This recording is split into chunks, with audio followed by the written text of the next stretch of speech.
नमस्कार साथियों, एनालाइजर में आपका स्वागत है। आज के इस वीडियो में हम प्रॉपर शुरुआत करने वाले हैं विधिक सेवा प्राधिकरण अधिनियम 1987 की। और आप अपने जो आपको पीडीएफ मिला है उसमें आप देखते भी चलेंगे, चीज़ों को समझते चलेंगे तो अच्छा रहेगा। विधिक सेवा प्राधिकरण अधिनियम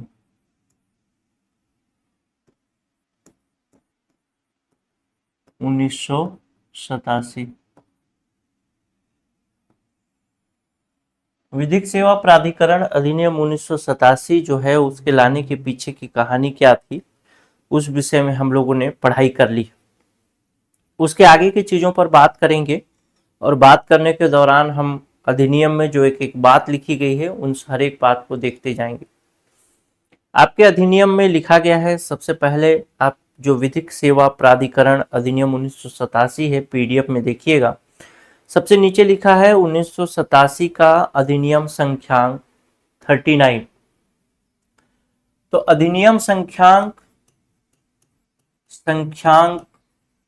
39 इसका क्या मतलब है? इसका मतलब है कि 1987 में जो भी अधिनियम पारित हुए भारतीय संसद के द्वारा, उस अधिनियम को पारित करने के क्रम में ये 39वें नंबर का अधिनियम था। यानी इससे पहले 1987 में लगभग क्या 38 जो अधिनियम थे वो पास हो चुके थे। और ये जो विधिक सेवा प्राधिकरण अधिनियम था 1987 का, यह 39वें नंबर पर पास होता है। इसके अलावा कुछ और चीजें आपके अधिनियम में लिखी गई हैं, जिसमें आपको लिखा है एक डेट 11 अक्टूबर 1987। 11 अक्टूबर 1987। ये 11 अक्टूबर 1987 जो है दो चीजें बताता है। पहला चीज तो बताता है कि भारतीय संसद ने इसको स्वीकृति दी थी, यानी अंतिम रूप से राष्ट्रपति ने इस पर हस्ताक्षर किए थे। कौन सी तिथि को?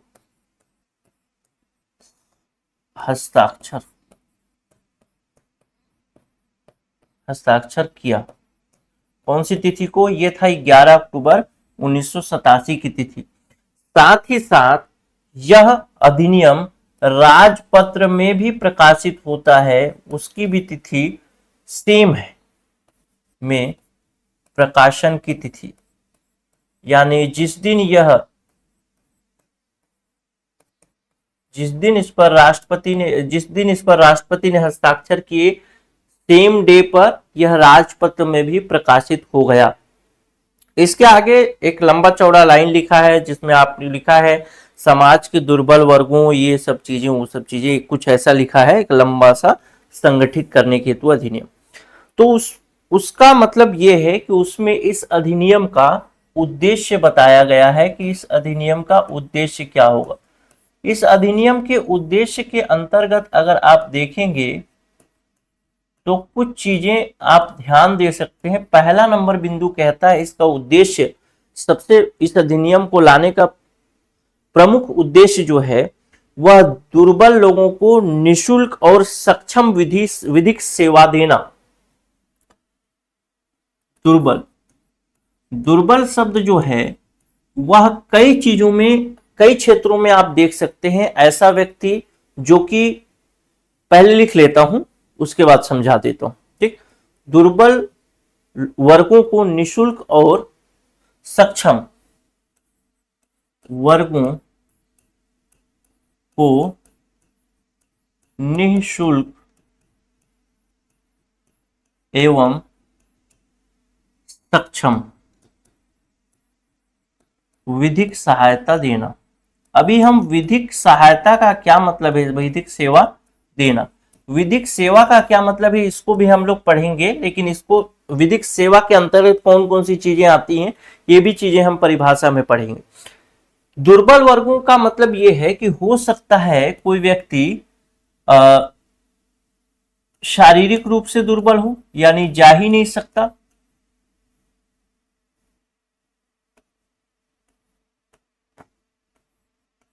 शारीरिक रूप से हो यानी वो न्यायालय नहीं जा सकता, आर्थिक रूप से हो, या उसको ज्ञान ही न हो कानून का कि वह अपने न्याय को पाने के लिए न्यायालय भी जा सकता है। तो इसीलिए यहां पर दुर्बल लोगों की बात की गई है, दुर्बल वर्गों की बात की गई है, न कि गरीब वर्ग की। गरीब वर्ग करेंगे तो केवल आर्थिक रूप से देखा जाएगा, लेकिन यहां पर जब दुर्बल वर्ग की बात कर दी गई, इसका मतलब यह है कि इसमें आर्थिक, शारीरिक या ज्ञान की कमी या किसी भी कारण से जो न्यायालय नहीं जा पा रहा है, उन सभी चीजों को शामिल किया जाएगा। साथ ही इसका दूसरा उद्देश्य जो है वह है विधिक सेवा प्राधिकरण बनाने का, यानी ये अधिनियम क्या करेगा, विधिक सेवा प्राधिकरण बनाएगा। और अगर तीसरे उद्देश्य की बात करें तो ये कहता है कि लोक अदालत का आयोजन करेगा। हर एक चीज को समझेंगे कि कौन सी चीज क्या है, अदालत का आयोजन करेगा। लेकिन यही मुख्य 3 उद्देश्य आपके इस अधिनियम के अंतर्गत बताए गए हैं कि इस प्रकार से अधिनियम चलने वाला है। अधिनियम का मुख्य उद्देश्य क्या है, तो जो दुर्बल वर्ग हैं उनको निःशुल्क और सक्षम विधिक सेवा मिले, यानी विधिक मतलब कानूनी सेवा। जैसे कोई वकील नहीं कर पा रहे, गरीब है, तो उसको वकील की सेवा मिले, या फिर कोई व्यक्ति किसी का जमीन हड़प लिया गया, वह गरीब है, या फिर जानकारी की कमी है, तो वह अगर इस अधिनियम के अंतर्गत देखें तो उस व्यक्ति को जानकारी दी जाएगी कि तुम आगे कौन कौन से स्टेप कर सकते हो, किस प्रकार से अपने जमीन को वापस पा सकते हो, ये सब चीजें इसके अंतर्गत आएंगी। ठीक, मुख्य विधिक सेवा प्राधिकरण इस अधिनियम के अंतर्गत बनेगा। आगे हम पढ़ेंगे भी, लोक अदालत भी पढ़ेगा, लोक अदालत को भी पढ़ेंगे कि आखिर लोक अदालत क्या है, कैसे। अगला नंबर पॉइंट जो आपके इस अधिनियम में लिखा गया है वो लिखता है कि यह अधिनियम भारत गणराज्य के 38वें वर्ष में अधिनियमित किया गया। तो वो 38वें वर्ष में अधिनियमित किए जाने का क्या मतलब है उसको भी देख लेते हैं थोड़ा सा। ये जो विधिक सेवा प्राधिकरण अधिनियम है वह भारतीय गणराज्य के 38वें वर्ष में अधिनियमित किया गया।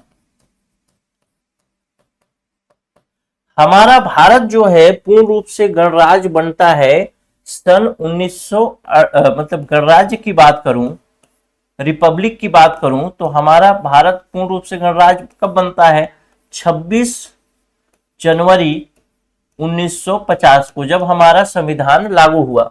यानी ये जो वर्ष है यह गणराज्य का प्रथम वर्ष है।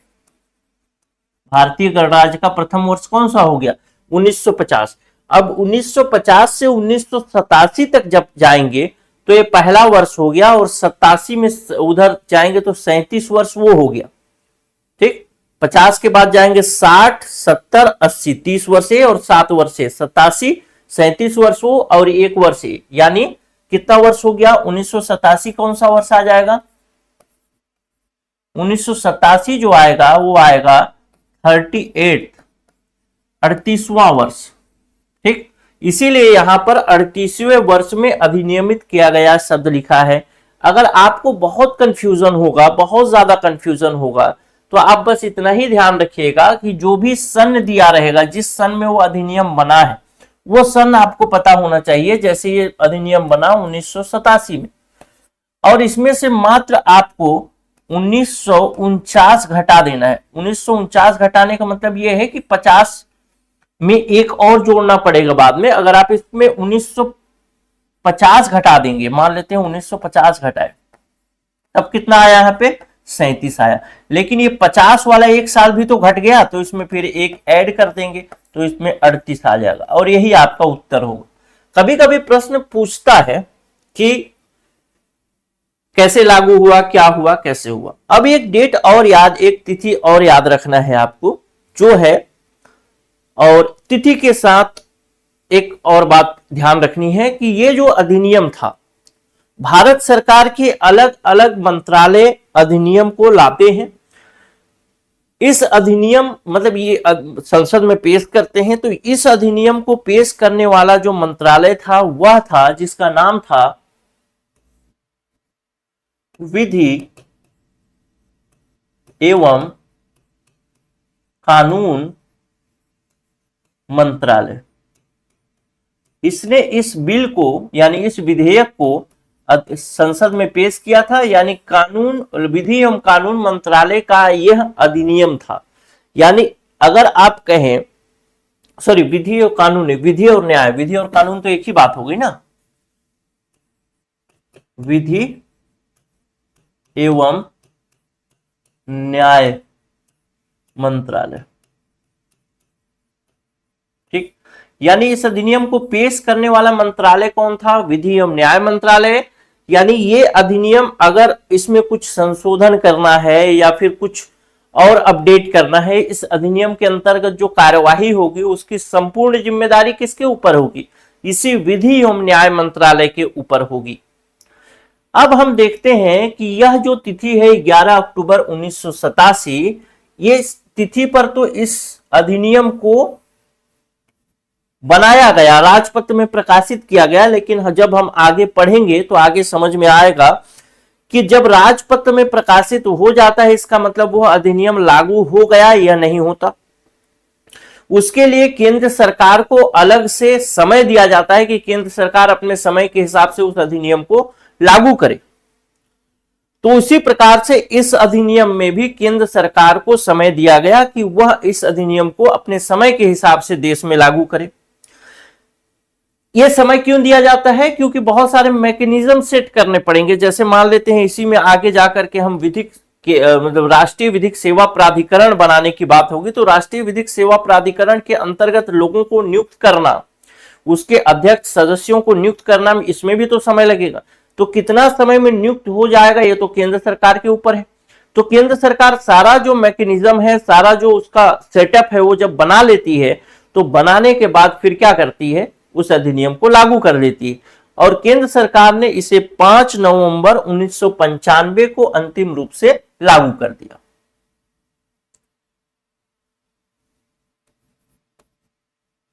कब? 5 नवंबर 1995। तो 5 नवंबर 1995 क्या था? यह लागू होने की तिथि। अभी हम लोग इसको भी पढ़ेंगे तो ध्यान रखना है, इस तिथि को ये लागू होता है, ठीक। अब हम अधिनियम को पढ़ना शुरू करते हैं। ये सब चीजें हैं जहां से प्रश्न पूछा जा सकता है। अब हम अधिनियम को पढ़ना शुरू करते हैं। तो सबसे पहला तो हम ये देख लेते हैं कि ये अधिनियम जो है, इस अधिनियम के अंतर्गत कितनी धाराएं हैं, कितने अध्याय हैं और कितनी अनुसूची है। अगर अनुसूची की बात करें तो इस अधिनियम में कोई भी अनुसूची, कोई लिस्ट नहीं है। अगर अध्याय की बात करें तो इसके अंतर्गत हमको जो अध्याय की संख्या पढ़नी है वह अध्याय होगा 7।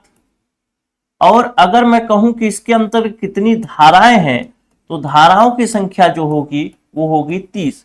यानी इस अधिनियम के अंतर्गत हमको 7 धाराएं, 7 अध्याय और 7 अध्यायों के अंतर्गत 30 धाराएं पढ़नी है। अध्याय क्या होते हैं इसके विषय में थोड़ा बहुत जानकारी तो आपको हो ही चुका होगा, लेकिन फिर भी आपको बता देता हूं कि एक तरीके की जो धाराएं होती हैं उनको एक अध्याय के अंतर्गत रखा जाता है। अध्याय का एक नाम होता है और उसके अंतर्गत एक तरीके की धाराएं उसमें रख दी जाती है, ठीक। तो अब हम अभी जो शुरू करने वाले हैं वो शुरू करने वाले हैं अध्याय 1।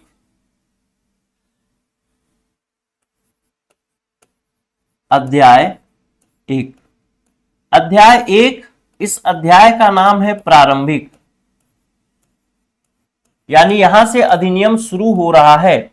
और इस अध्याय के अंतर्गत हमको दो धाराएं पढ़नी है, यानी पहला धारा होगा जिसको धारा 1 बोलेंगे और दूसरी धारा होगी जिसको धारा 2 बोलेंगे। पहली जो धारा है वह बताएगा इसके संक्षिप्त नाम, विस्तार और प्रारंभ को, और दूसरा धारा जो बताएगा इस अधिनियम के अंतर्गत जो शब्दावली उपयोग किए गए हैं उन शब्दावलियों का मीनिंग क्या होगा, उनकी परिभाषा क्या होगी। ठीक, तो पहला जो धारा है उसका नाम लिख देते हैं संक्षिप्त नाम, विस्तार और प्रारंभ।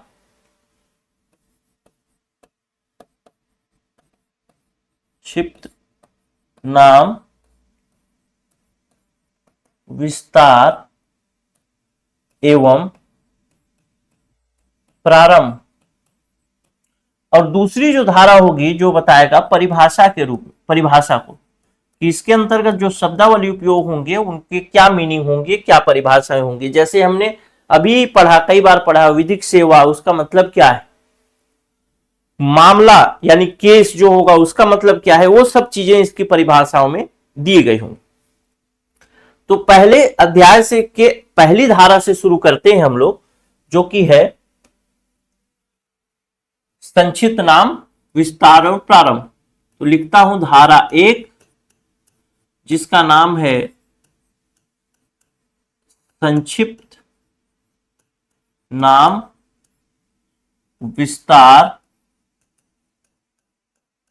विस्तार एवं प्रारंभ।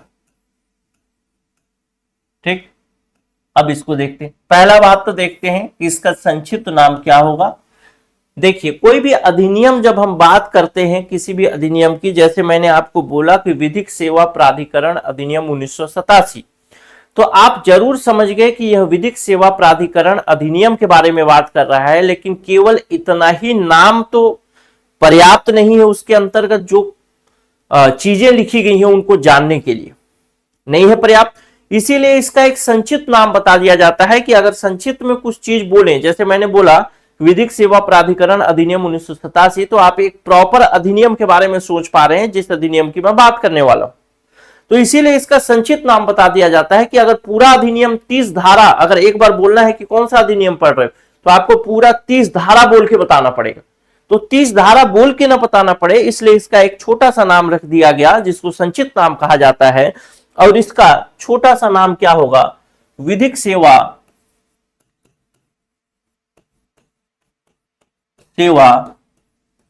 प्राधिकरण अधिनियम 1987। ठीक, अब ये तो पता चल गया इसका संक्षिप्त नाम। अब विस्तार कहां पर होगा, तो इसका विस्तार संपूर्ण भारत में होगा। ध्यान रखने वाली बात है कि धारा 370 के, संविधान की धारा 370 के कुछ प्रावधानों को हटाने के बाद, या 70 के हटने के बाद, सामान्य तौर पर लिखें के बाद, अगर इससे पहले की बात करें तो यह जम्मू कश्मीर को छोड़कर संपूर्ण भारत में लागू होता था। लेकिन इसके हटने के बाद ये जम्मू कश्मीर वाला क्लॉज हट गया 2019 में, तो अब यह पूरे भारत में लागू होगा। ठीक, क्लियर है, यहां तक कोई दिक्कत नहीं है, एकदम मैथ्स की तरह चल रहा है।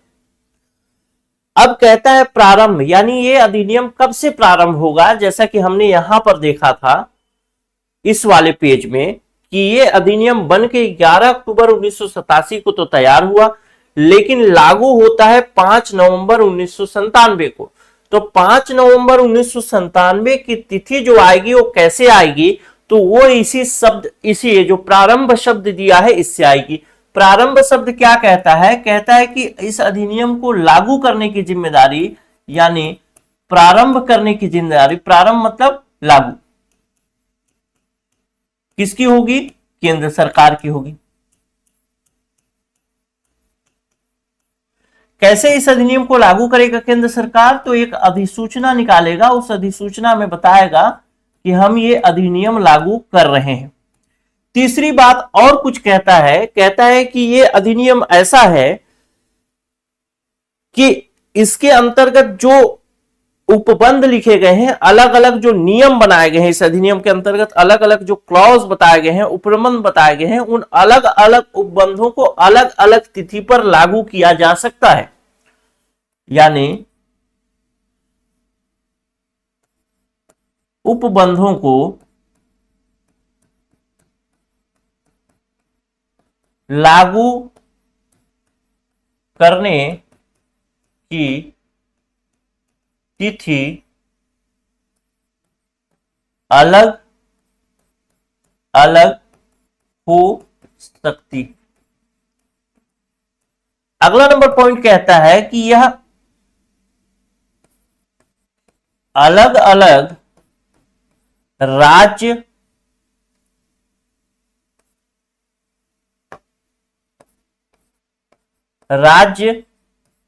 या क्षेत्र में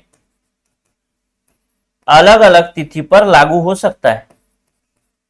इसको दो लिखा हो मतलब दो बार अलग अलग पर लागू हो सकता है। जैसा भी लागू करना है उसके लिए केंद्र सरकार बताएगी। अब ये बात तो समझ में आ गई कि केंद्र सरकार ही इसे लागू करेगी, अधिसूचना द्वारा बताएगी केंद्र सरकार। और केंद्र सरकार यह बोलेगी, ये भी कर सकती है कि अलग अलग क्षेत्र, अलग अलग उपबंधों को अलग अलग तिथि पर लागू कर सकती है, और अलग अलग क्षेत्र या अलग अलग राज्य के लिए भी अलग अलग समय सीमा निर्धारित कर सकती है। यानी डिफरेंट डेट पर इसके जो क्लॉज हैं उनको लागू किया जा सकता है। इसमें कोई समस्या वाली बात नहीं है, क्योंकि ये अधिनियम अधिकार देता है। लेकिन केंद्र सरकार ने ऐसा इन सब चीजों का प्रयोग नहीं किया, और केंद्र सरकार ने मात्र एक अधिसूचना के द्वारा इसके सभी उपबंधों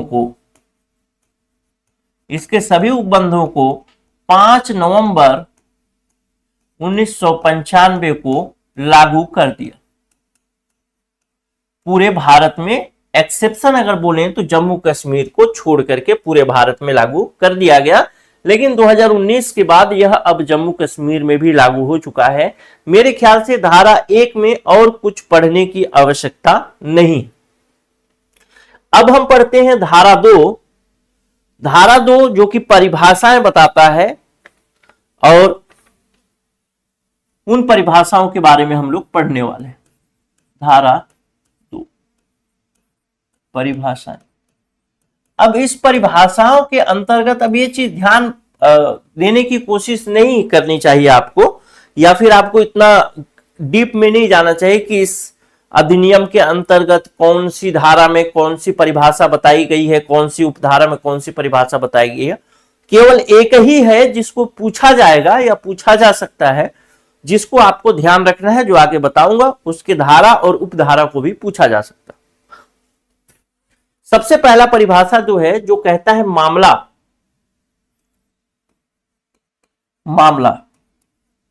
मामला का क्या मीनिंग है? तो मामला का बहुत सामान्य सा मीनिंग है, किसी भी कोर्ट में कोई मुकदमा, न्यायालय के समक्ष कोई वाद या कोई कार्यवाही, यानी न्यायालय के समक्ष कोई वाद या कार्यवाही चल रहा है, उसको सामान्य तौर पर आप मुकदमा शब्द से प्रयोग कर सकते हैं। तो न्यायालय में कोई वाद या कार्यवाही चल रहा है, उसको हम क्या बोलेंगे? मामले शब्द के रूप में देखेंगे। ठीक। इसके अलावा दूसरा जो परिभाषा है, जिसका नाम है केंद्रीय प्राधिकरण।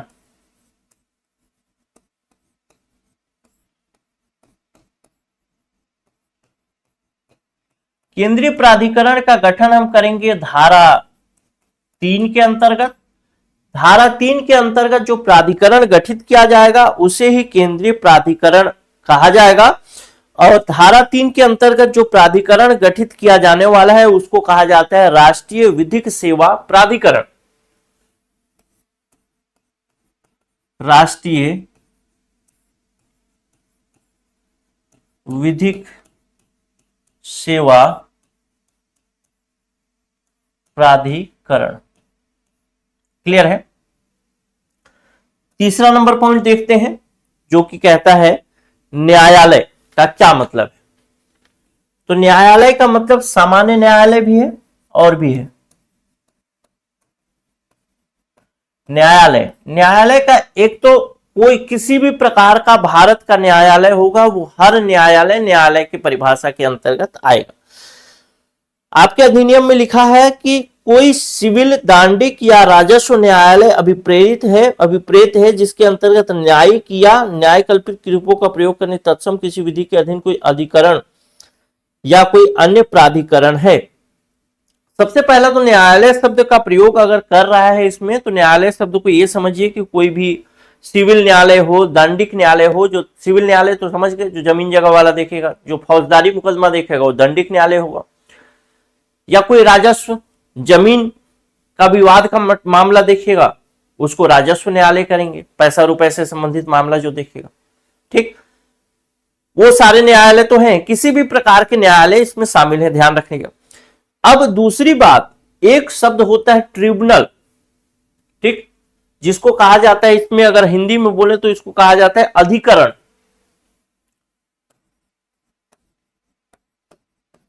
अधिकरण, अगर इसको अगर अंग्रेजी में बोले तो आप बोलते हैं इसको ट्रिब्यूनल। ट्रिब्यूनल, ठीक। ट्रिब्यूनल क्या होता है? एक तरीके से अर्ध न्यायिक संस्था होती है। सरकार किसी विशेष चीज के न्याय व्यवस्था को दुरुस्त करने के लिए, किसी विशेष क्षेत्र में न्याय व्यवस्था को दुरुस्त करने के लिए ट्रिब्यूनल का गठन करती है। जैसे एक ट्रिब्यूनल है जिसका नाम है एनजीटी, यानी नेशनल ग्रीन ट्रिब्यूनल। अब ग्रीन शब्द का मतलब क्या है कि यह पर्यावरण से संबंधित चीजों की वो करेगी। ठीक, पर्यावरण से संबंधित मामलों का न्यायिक जो निर्णय होगा एक ग्रीन ट्रिब्यूनल करेगी। तो उस तरीके से कोई भी ऐसी संस्था, कोई भी संस्था, चाहे वो ट्रिब्यूनल हो, कुछ भी हो, कोई भी संस्था जो न्याय देने का काम कर रही है, निर्णय देने का काम कर रही है, डिक्री पारित करने का काम कर रही है, वो सब चीजें, वो सारी संस्थाएं इसके अंतर्गत न्यायालय की परिभाषा के अंतर्गत ही आएंगे। अब अगला नंबर पॉइंट देखते हैं, जो कि है जिला प्राधिकरण शब्द प्रयोग किया गया है। जिला प्राधिकरण, जिला प्राधिकरण, इसकी जो निर्माण होगा वो होगा धारा 9 के अंतर्गत, और इसका नाम जो होगा उसको कहेंगे जिला विधिक सेवा प्राधिकरण। जैसे इसको राष्ट्रीय विधिक सेवा प्राधिकरण कहे, इसको कहेंगे जिला विधिक सेवा प्राधिकरण। ठीक, चलिए अब अगली बातें देखते हैं कुछ और। अगला नंबर पॉइंट देखते हैं, वो क्या है? उच्च न्यायालय विधिक सेवा समिति। उच्च न्यायालय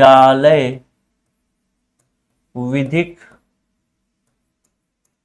सेवा समिति। अभी ये सब चीजें पढ़ेंगे, एकदम पानी की तरह समझ में आएगा। इसका निर्माण होगा धारा 8 के अंतर्गत। ठीक, धारा 8 क के अंतर्गत, 8 नहीं, धारा 8 क।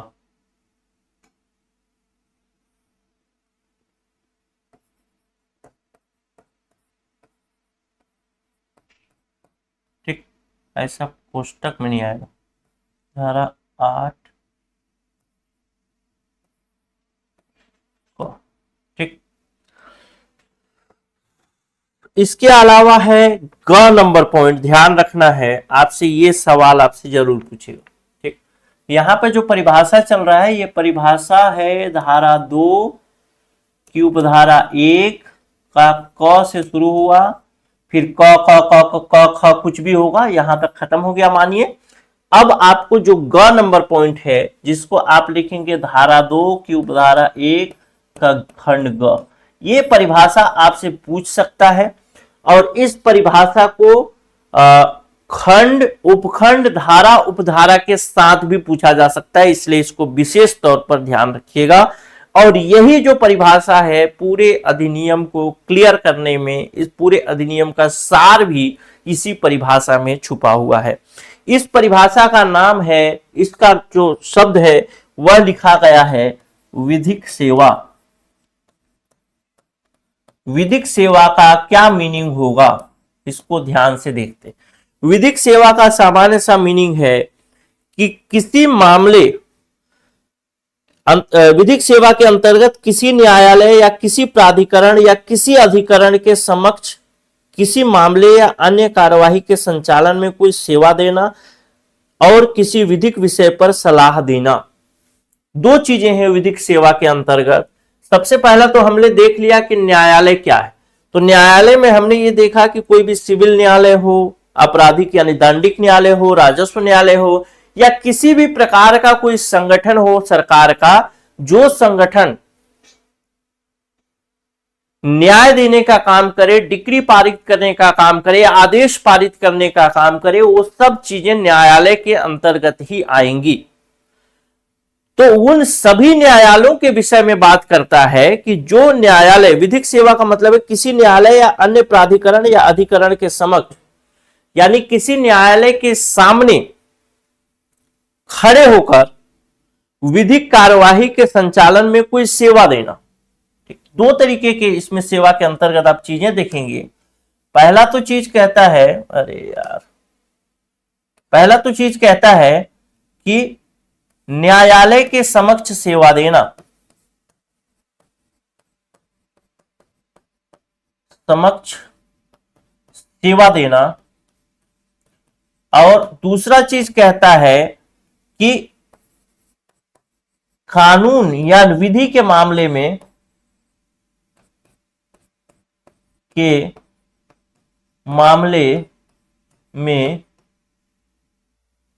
सलाह देना।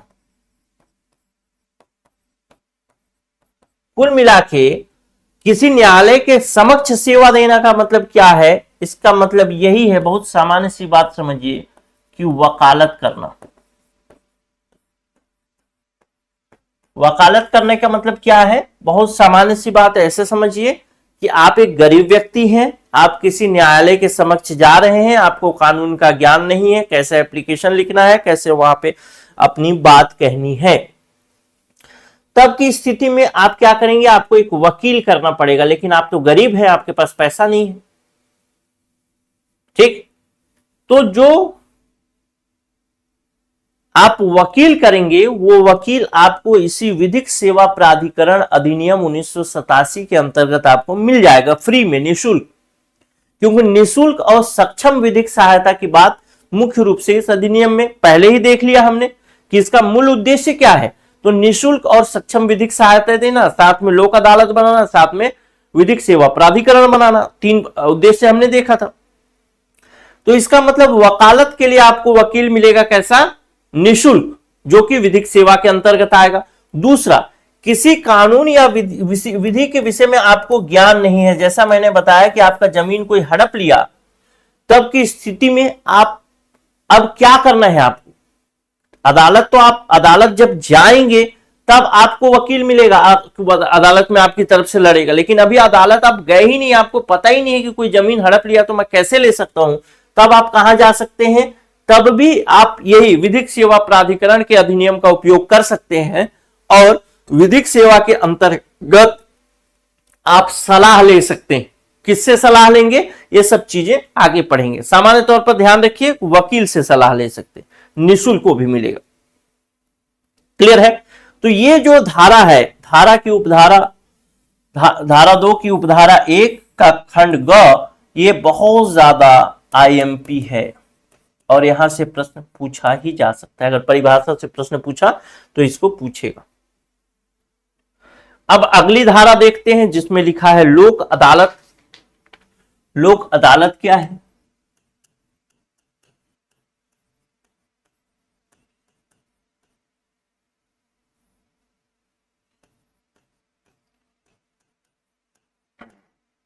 लोक अदालत यानी धारा 6 के अधीन गठित लोक अदालत की बात करता है, यानी इसके विषय में धारा 6 में लोक अदालत की बात की गई है, उस लोक अदालत की बात कर रहा है। सॉरी, धारा 6 नहीं, धारा 6 नहीं, धारा 6 तो बहुत पास हो गया ना। अध्याय 6 में लोक अदालत की बात की गई। अध्याय 6, टोटल 7 अध्याय है, तो अध्याय 6 में जो लोक अदालत आयोजित करने की बात की गई उसके बारे में बताया गया है। इसका कोई मीनिंग नहीं है, लेकिन फिर भी आपको बता दिया हूं, क्योंकि अध्याय 6 में हम लोक अदालत फिर से पढ़ेंगे ही पढ़ेंगे। फिर अधिसूचना शब्द है, अधिसूचना को तो कम से कम जान ही गए होंगे। अधिसूचना क्या है? राजपत्र में सरकार द्वारा आदेशित या फिर प्रकाशित कोई भी अधिसूचना, जिसको जो कोई भी सूचना जिसको हम अधिसूचना कहेंगे। विहित, विहित शब्द जो आएगा, विहित शब्द का क्या मतलब है? तो विहित शब्द का सामान्य सा मतलब है नियम। अगला पॉइंट देखते हैं जिसमें लिखा है विनिमय।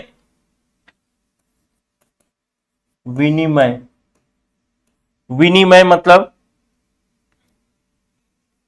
सॉरी विनिमय नहीं, विनियम, विनिमय नहीं, विनियम, विनियम। विनियम का मतलब है रेगुलेशन, हिंदी में अगर अंग्रेजी में समझेंगे तो रेगुलेशन समझ लीजिए, ठीक। इसके अलावा है स्कीम। स्कीम, स्कीम का समझिए योजना। स्कीम का मतलब क्या है? योजना। और यहां पे स्कीम का मतलब क्या है कि केंद्रीय प्राधिकरण जो बनेगा, आगे राज्य प्राधिकरण बनेगा, जिला प्राधिकरण बनेगा, ठीक, वो इस जो विधिक सेवा प्राधिकरण है इसके विभिन्न उपबंधों को लागू करने के लिए क्या करेंगे? विभिन्न प्रकार की योजनाएं लेकर के आएंगे। जैसे कैसे लेकर के आएंगे योजनाएं? जैसे हमने एक बिल लाया जिसको बोला जाता है फूड सिक्योरिटी बिल, विधेयक, फूड सिक्योरिटी एक्ट, अब तो एक्ट बन गया ना, FSA, फूड सिक्योरिटी एक्ट, खाद्य सुरक्षा अधिनियम। अब खाद्य सुरक्षा अधिनियम क्या कहता है कि कोई भी भूखा न मरे, उसको खाना मिलना चाहिए। अब ये तो कह दिया, लेकिन इसको लागू करने के लिए कोई ना कोई तो योजना लाना पड़ेगा। तो हमने योजना लाया कि हर परिवार को क्या लेंगे? खाद्यान्न, निःशुल्क खाद्यान्न वितरण योजना, ठीक, निःशुल्क खाद्यान्न वितरण योजना, जिसमें हम 5 किलो प्रति व्यक्ति के हिसाब से खाना चावल देंगे।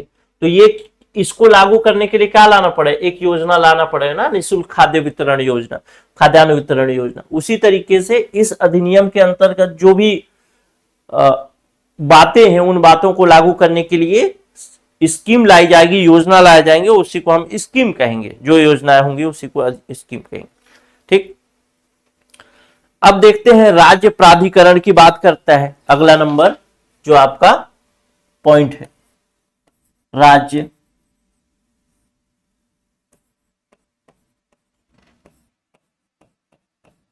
प्राधिकरण।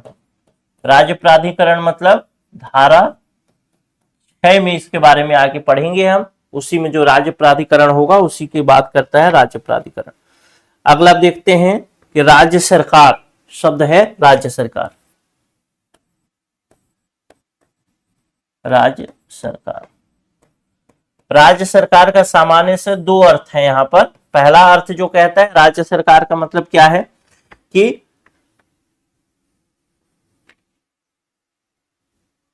पहला तो है राज्य सरकार सामान्य, जहां विधानसभा है, स्वतंत्र पुलिस व्यवस्था, सारी चीजें हैं, वो एक राज्य सरकार हो गया। और एक तो होता है राज्य, उस राज्य की जो सरकार होगी उसे राज्य सरकार कहेंगे। दूसरा जो होता है उसे कहा जाता है संघ शासित क्षेत्र, जैसे पौंडीचेरी हो गया, जैसे वो चंडीगढ़ हो गया, जिसमें केंद्र सरकार का शासन चलता है। अब केंद्र सरकार क्या करती है? राज्य सरकार में प्रमुख कौन होता है? तो राज्यपाल होता है, लेकिन मुख्य रूप से प्रमुख जो संवैधानिक प्रमुख है वो राज्यपाल है, लेकिन जो सारे निर्णय जो लेता है वो कौन लेता है? मुख्यमंत्री लेता है। उसी प्रकार से जो केंद्र शासित प्रदेश होते हैं वहां पर जो संवैधानिक प्रमुख होता है उसे कहा जाता है प्रशासक, और इन प्रशासक की नियुक्ति कौन करता है? तो सीधे सीधे राष्ट्रपति करते हैं, यानी प्रशासक के नाम से वहां कामकाज चला जाएंगे, लेकिन कामकाज कौन करेगा? जैसे यहाँ पे मुख्यमंत्री कर रहा है वहीं पर कौन करेगी? केंद्र सरकार करेगी। तो प्रशासक, इसके अंतर्गत अगर राज्य सरकार की बात कहीं पर की जाएगी तो राज्य सरकार के अंतर्गत जो राज्य है सामान्य राज्य और दूसरा संघ शासित क्षेत्र के प्रशासक दोनों ही आएंगे। ठीक, अब अगला बिंदु देखते हैं जो कि कहता है उच्चतम न्यायालय विधिक सेवा समिति। उच्चतम न्यायालय विधिक सेवा समिति, उच्चतम न्यायालय विधिक सेवा समिति, इसके विषय में हम पढ़ेंगे धारा 3 में।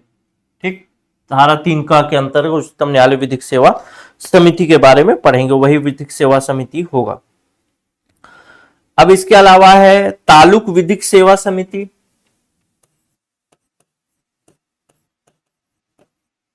तालुक विधिक सेवा समिति, इसके बारे में हम पढ़ेंगे धारा 11 के क में। ठीक, इतना तक तो बात समझ में आ गया। अब देखिए इसके अंतर्गत हम कुछ चीजें पढ़ेंगे जिसको थोड़ा सा समझ लेते हैं, ताकि आप ये जैसे तालुक है या फिर कहीं पर राज्य प्राधिकरण है वो सब चीजें आपको ध्यान में रहे, इसलिए बता देता हूं इसमें किस तरीके से संरचना बनेगी। सबसे पहला बनेगा जिसको कहा जाएगा राष्ट्रीय विधिक सेवा प्राधिकरण। ये कौन होगा? जब चूंकि राष्ट्रीय है तो देश में एक ही होगा। ठीक, केवल एक होगा। इसके नीचे जो प्राधिकरण काम करेगा, मुख्य रूप से जो राष्ट्रीय विधि सेवा प्राधिकरण है, ये क्या करेगा? नियंत्रण, समन्वय, आदेश जारी करने आदि का काम करेगा, लेकिन मुख्य काम जो करेगा वो करेगा राज्य विधिक सेवा प्राधिकरण। प्रत्येक राज्य के नाम से होगा, जैसे छत्तीसगढ़ है तो छत्तीसगढ़ राज्य विधिक सेवा प्राधिकरण, ये क्या होगा? प्रत्येक राज्य में होगा। ठीक, इसके नीचे जो आएगा वो संस्था होगी जिला विधिक सेवा प्राधिकरण। ये कहां पर होगा? तो ये होगा आपका जिला स्तर पर। इसके नीचे जो आएगी जिसको आप बोलेंगे तालुक विधिक सेवा प्राधिकरण। तालुक विधिक सेवा प्राधिकरण। एक्चुअल में देखेंगे तालुक जो है, तालुक या तालुका जो शब्द है, ये एक तरीके का कहां का शब्द है? तो महाराष्ट्र में ये शब्द प्रयोग किया जाता था। मुख्य रूप से महाराष्ट्र जो है ना, वहां पर इसका प्रयोग किया जाता था इस शब्द का। तालुक मतलब जिला के नीचे वाली इकाई, यानी जिसको आप बोल सकते हैं, अभी आप बोलेंगे तो तहसील बोल सकते हैं, आप इसको ब्लॉक बोल सकते हैं, इस तरीके की चीजें लगभग। ब्लॉक तो खैर जब हम सामुदायिक विकास कार्यक्रम को पढ़ते हैं जो 1952 में आया था, तो उसके अंतर्गत जो ब्लॉक बनाए गए थे, विकास खंड, वो है।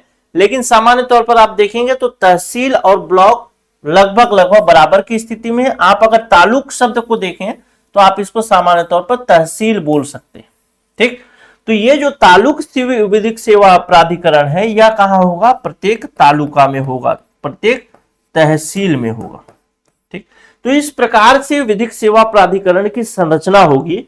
तो अब आप यहां पर समझ सकते हैं जो भी चीजें मैं लिखा हूं, अगर मैं केंद्रीय प्राधिकरण की बात कर रहा हूं तो राष्ट्रीय विधिक सेवा प्राधिकरण की बात कर रहा हूं सबसे ऊपर।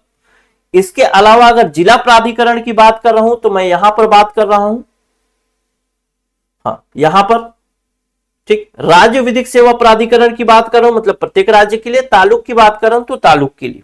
ठीक, तो यहां तक आपको समझ में आ गया, हर एक परिभाषा को थोड़ा सा डिटेल में जाने हैं, लेकिन जो जरूरी है उन परिभाषाओं को हमने अच्छे से भी देखा है।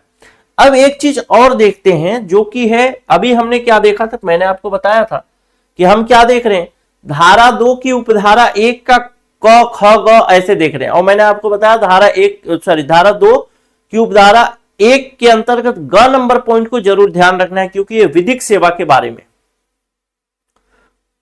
और वहां से डायरेक्ट भी प्रश्न पूछ सकता है। तो हमने अभी तक जो अभी हमने पढ़ा वो क्या पढ़ा, धारा 2 की उपधारा 1। अब हम पढ़ रहे हैं धारा 2 की उपधारा 2। धारा 2 की उपधारा 2 बहुत सामान्य सी बात कहता है इस अधिनियम के किसी अन्य अधिनियम या किसी उपबंध के प्रति निर्देश उस संबंध में अधिनियम को उपबंध अर्थ लगाया जाए।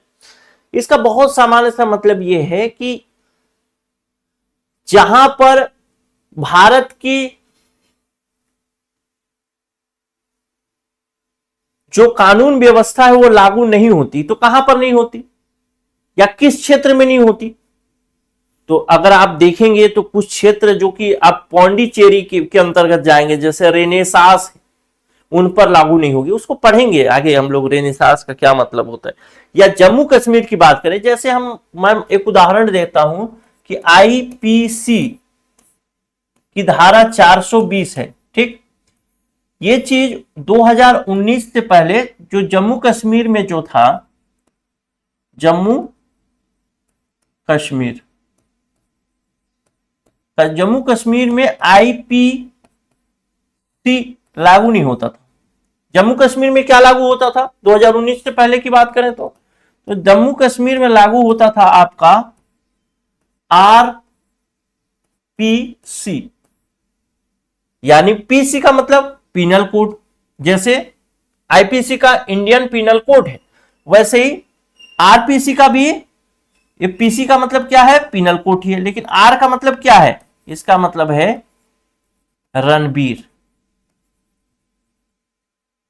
रणबीर या रणवीर। ठीक, तो रणवीर एक वहां के राजा हुआ करते थे, उनका बनाया हुआ जो कानून व्यवस्था था, जो पीनल सिस्टम था, वो यहां पे लागू होता था। तो यहां पर आईपीसी की 420 के अंतर्गत जो भी प्रावधान है, वो प्रावधान मान लेता हूं कि आरपीसी की धारा 19 या 48 के तहत वही चीज है। तो इसका मतलब यह है कि ऐसा नहीं होगा कि ये आईपीसी की धारा 420 में लागू हो रहा है तो यहां पे आरपीसी की धारा भी 420 में लागू होगा। मुख्य रूप से क्या होगा, इसका प्रावधान देखा जाएगा। तो अगर ये प्रावधान मैच कर रहा है तो दोनों पर ही ये लागू हो जाएगा। ठीक, यानी सार कहना यह चाहता है कि कोई भी किसी भी प्रकार का कानून हो, हर कानून का ज्ञान या फिर हर कानून के विषय को कवर कर सके ये अधिनियम, यही कहना चाहता है। तो मुख्य रूप से धारा 2 की उपधारा 2 कहता है, देखिए इस अधिनियम में किसी अन्य अधिनियमित या उसके किसी उपबंध के प्रति निर्देश का किसी ऐसे क्षेत्र के संबंध में जिसमें ऐसी अधिनियमित या ऐसा उपबंध प्रवृत्त नहीं है, अर्थ लगाया जाएगा कि उस क्षेत्र में प्रवृत्त तत्स्थानीय विधि या तत्स्थानीय विधि के सुसंगत उपबंध के यदि कोई हो तो प्रतिनिर्देश है। मतलब अगर वहां पर 420 आईपीसी की 420 शामिल नहीं, मतलब नहीं चलता है, तो वहां पे आरपीसी की धारा 48 में सेम 420, जैसे 420 मतलब धोखाधड़ी मान लेते हैं, यहां पर 420 में किसके विषय में बताया गया है, धोखाधड़ी के विषय में, और यहां पे आरपीसी की धारा 48 में बताया गया धोखाधड़ी के विषय में। तो दोनों बराबर हो गया ना, यानी बच कहीं से नहीं सकते। ठीक, चलिए अब ऐसा नहीं, जम्मू कश्मीर का आदमी अगर ये विधिक सेवा लेना चाहता है तो वहां जो विधिक सेवा प्राधिकरण है, राज्य विधिक सेवा प्राधिकरण, वो ये बात कह दे कि हमारे पास तो धोखाधड़ी से संबंधित, यानी अगर कहे जाकर के बोले कि आईपीसी की धारा 420 मेरे ऊपर या फिर किसी के ऊपर लगानी है और मैं उस पर सलाह लेना चाहता हूं, तो ऐसा नहीं बोल सकता कि आईपीसी की धारा 420 हमारे एग्जिस्ट नहीं करता। वो देखेगा कि आईपीसी की धारा 420 में क्या है, तो धोखाधड़ी है। हमारे यहाँ धोखाधड़ी से संबंधित कोई धारा है क्या, तो हाँ है, रणबीर पिनल कोड के अंतर्गत 48 में है, तो फिर वो 48 के बारे में बताएगा। क्लियर है? तो यहां तक था हमारा एक क्लास। अब हम अगली क्लास में जब चलेंगे तो हम बात करेंगे अध्याय 2 से, और अध्याय 2 जो कि है राष्ट्रीय विधिक सेवा प्राधिकरण के बारे में। नमस्कार, जय हिंद।